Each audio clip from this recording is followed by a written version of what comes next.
our Advent reflection for Tuesday, December 8th.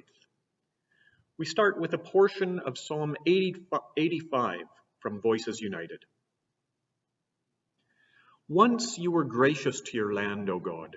You restored the fortunes of Jacob. You forgave the offense of your people and pardoned all their sin.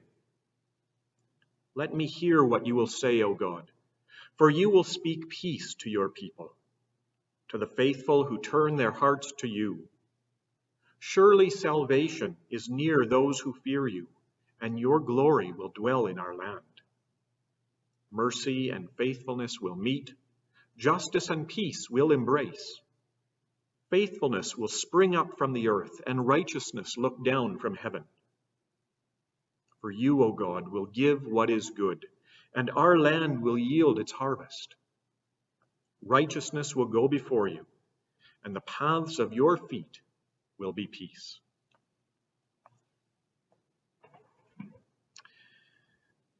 Creator, you're favorable to your land.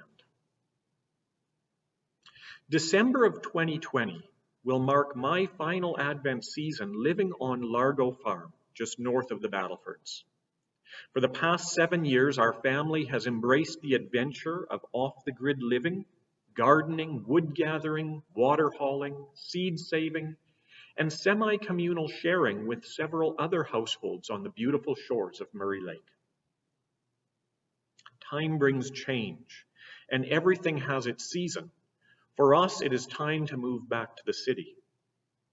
As I reflect, one of the most important things I have learned from these years of homesteading is the importance and efficacy of praying for one's land, including all the creatures, human and more than human, who share that land.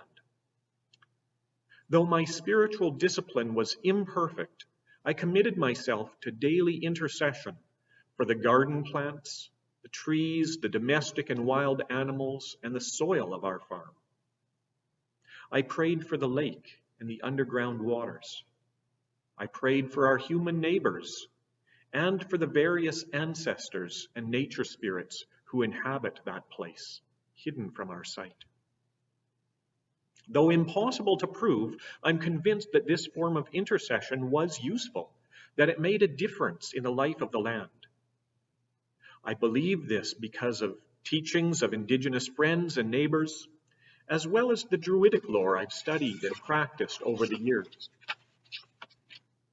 There is a green priesthood, a pastoralia which extends beyond the human community to embrace the greater ecosystems in which we live, move, and have our being. This is part of what it means to live with respect in creation. Through the lens of this spiritual practice, our psalm comes into focus as a demonstration of God's love and care of the land and of the whole earth community.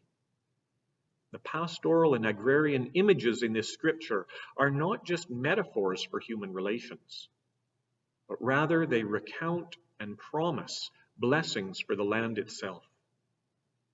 God's glory and salvation dwell truly, deeply, intimately in our land. Let us pray.